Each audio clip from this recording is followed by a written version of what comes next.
Okay. Hey, Tater, thank you so much for joining me today, man, just to have this conversation with me. So for anybody watching this video, if you could just kind of state your name, where you live at, and what you do. Tater Erickson. I live in Hobson, Montana. We recently started a insurance company and have a small feed business in a rural ag community. And I used to work in the big corporate world, and we decided that we were going to take this ownership on and grow our family and grow our future here in central Montana. Okay, awesome. So let's see, you came into Legacy Farmer, has it been probably 2 months now? Yeah, it's been about 2 months that we jumped in. I was listening to your podcasts and different things for almost a year, and it's seen a lot of the different things going on. And boy, I'll tell you what, when I seen you on the Facebook and started seeing the sponsored ads and started clicking on them, it resonated really deeply within my mind and my heart that I had some things that I needed to figure out what was going on here. And the marketing part was what really got to me first. But it's opened up a whole lot more than just marketing. Okay. So what were the things that were not working inside of your life to where, like, it was, you said it was hitting home with you, right? So what were those areas inside of your life where things just weren't working that you knew you had to get some stuff solved?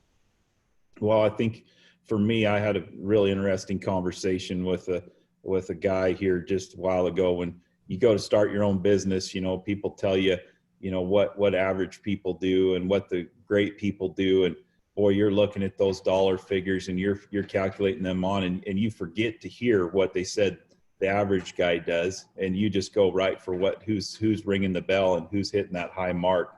And man, and they tell you it's going to take 3 to 5 years to start your business. And all of a sudden you're looking at things and it's taking a lot longer than 3 to 5 years. You're running up against walls. That big dollar figure you thought you were chasing at isn't materializing fast, and you're wondering, well, what's wrong with me? What am I not doing right, or where am I going? And when I found that out, I started to look and get introspective, and I didn't have a lot of things in place.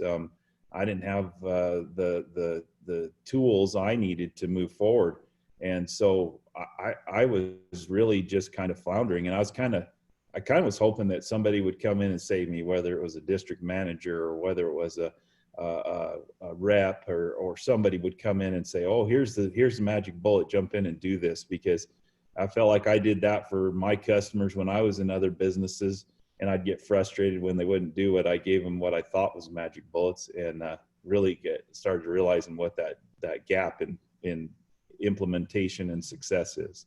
Yeah. Okay. So obviously a lot of reasons as to why, right? A lot of different challenges and things. Like what were some of the personal challenges you were dealing with though? Like, cause some of the stuff that I say in the marketing and things like that, like I'm just talking through the pain. So like, what were some of those personal challenges that you were trying to solve?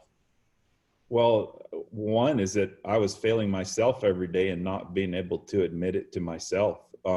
That I'd have I'd put a frame of reference on somebody else and have an expectation. And when they wouldn't do what I thought they should be doing, well, then I was pretty upset. But when I framed myself up and put myself in that deal, I had good intentions and I intended to do the right thing, but I just didn't get it done.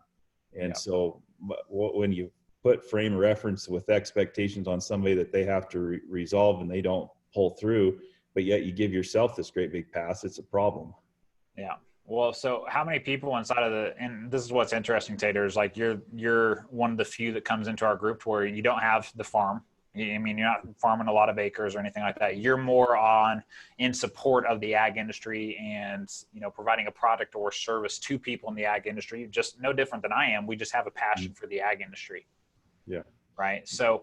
So how many other guys do you think are facing literally people that are in the type of position that you're in? How many of them do you feel are just facing those same challenges, those same problems? Well, I think a lot of us are, and it's very seasonal business, and sometimes you're so busy you can't hardly see straight, and then you go to not being busy, and you have everyone. You start questioning your worth and your value and all those different kinds of things, and you go through this cycle just much like a farmer does, and the same challenges. You got harvest time, and that, we got times this gets implemented, and those peaks and valleys, and understanding how are you communicating to your customer, when is the good time, what's working, And that whole path is very much the same as what the farmer's doing. You're really mirroring what they're doing. You know, you might be a little ahead of them trying to prepare for it, but you're right in the battle with them. And I think that when low commodity prices come, I get hit too. And my ability to be able to rise above that is a big challenge. Well, and the stories are the same. Exactly. The stories that you battle inside of your head, the stories that farmers battle, they're no different. We're all humans. Yes. Right. And when you walk down that path in your mind of what you're telling yourself every day, that you're either not worth it or you're losing it or you're not gaining a legacy for your family, I mean, that all starts to build into you feel the same failures. You know, failure is failure, right? It doesn't matter because you work in ag you fail, or because you work in Wall Street you fail. Failure is failure. Yep, 100%. Okay, so what was the biggest thing you've noticed change inside of your life, personal or business? Okay, or personal and business. What was the biggest thing you've noticed change for you since you came in?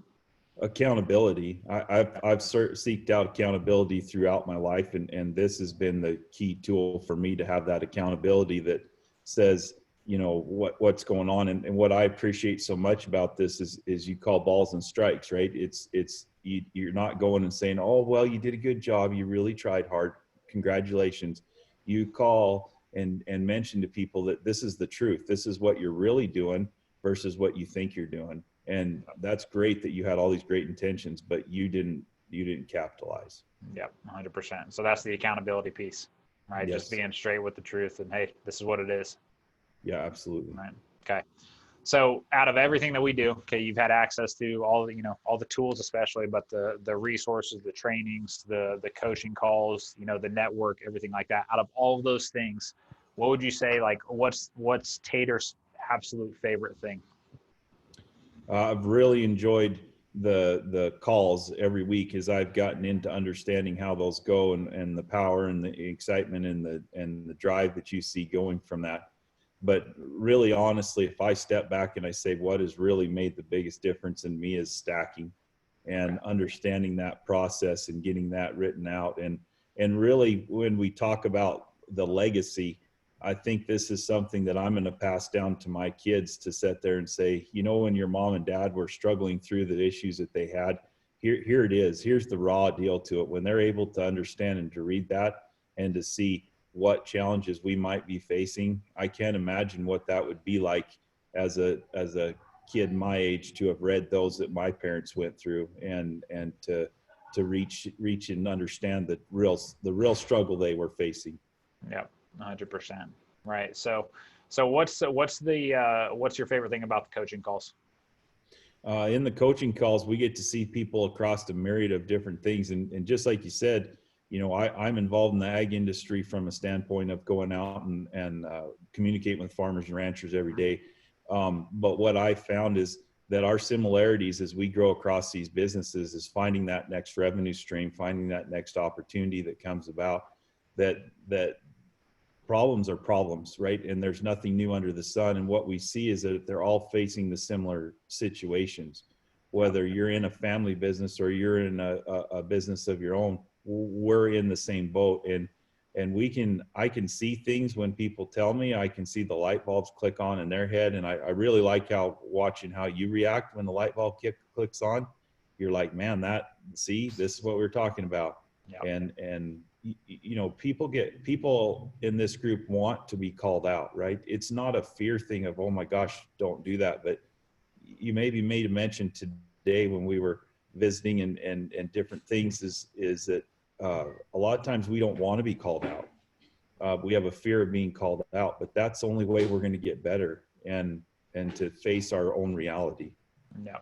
Would you say there's anybody else inside of the ag industry that really has what we have here, and is having the type of, like, just ruthless and raw conversations that we do inside of our coaching calls? No, because everybody looks at you as a customer and they don't want to lose you as a customer, right? Yeah. You have, when I was a sales rep, I may have a hard conversation I want to have with somebody, but I'm afraid I'm going to lose them as a customer. And so I wouldn't have that conversation that says, hey man, you're going down a destructive path. Yeah. And this is the key place where you have a safe place that you can call out your destructive path or your positive path. I mean, it's not all bad. There are some good things, but if you don't change, this is where you're headed. Yep, 100%. Okay, so last question for you. Okay, it's no secret that inside of our industry, working just inside of the ag industry, it's extremely difficult to establish trust. Like, you listened to the podcast for a year. It took you that long to really trust, fill out the application, get on the phone, and then opt in and join what we're doing here, right? So it takes a lot of time to establish trust. So what's the one thing you would say to somebody that is literally, like, say they're in the same position as you? They've been listening to some podcast episodes. They're trying to figure out, is this for real? Is this guy legit? Is Legacy Farmer for real? Is it going to be around for the future? Like, are people really getting results here? What is the one thing you would say to that person sitting on the fence? Well, I think having skin in the game in life is important, right? Is when you have skin in the game, then you're committed to doing this. And no one has enough money to do it right now, right? You're standing back, you can think of a million different things you would spend your money on rather than spending it on yourself and growing yourself. And that's what this comes down to, right? You think you're spending it to grow your business. You think you're spending it to save your farm. You think you're spending it to do these, but you're really investing in yourself and investing in that future of what's going to be there for all of your kids and everyone else down the line. Yep. Yep. Okay. Would you say it's a worthy investment of not just money, right? Because it's a hell of a lot more than money. We can guarantee that, but just of time, of energy, of your resources, things like that. Oh, it's I think it's going to prove out to be one of the best investments we ever make in our life and in our business and in our future. Is that if we don't do this within ourselves, we are going to be putting that money into the next dream or whiz idea or the greatest opportunity that comes along. And if we don't take that opportunity to invest in ourselves now, there's going to be nothing left. And we're going to be one of those statistics that went down and said, well, they didn't make it. You know, a lot of people failed at this business and they didn't make it because we didn't invest in the right things. We thought we had to have the right programs, the right website, all those different things. But really, when it all comes down to the fact is that I have to invest in myself. And the beautiful thing about this is you've already made all the mistakes, right? You've talked to us about, well, I went and, followed this path and it didn't work. And here's what didn't work, or here's what did work. And we're seeing that within the group. Really, it's more than just Jace. It's the group that comes in and says, we failed here or there, and this is what's working. And that's what we're getting to. Well, and that's what makes me so, happy about what we're doing here is a Legacy Farmer. It's not just Jace. Like, it's a community. It's a like, honestly, with a lot of these guys, it's a family. It's like a second family for them, a place to come and talk about the real stuff and to get honest and clear feedback. No bullshit. Just, hey, this is how it is. This is what we need to do. Have the strategy in place to solve it and just get moving forward. And I think that we have a tendency in the ag communities to be pretty negative when we see each other and talk about what's not working and what we go to the coffee shop and it's all doom and gloom, right? But in this group, we can talk about what the real thing is, right? We may go talk to the deal and say, man, the prices are really low and we're not doing good. But that's not the real topic. The real topic is I'm getting treated like a little kid at home because Dad hasn't given me ownership of that opportunity. Yeah. That's the real story. Yeah. And again, it just proves the point that, hey, until you solve you, it doesn't, all the tactics in the world and business and farming or whatever, they don't matter because you will not do them. Yeah. So, okay. All right, man. Well, hey, thanks again for taking the time to do this with me. All right. Appreciate it. Thank you.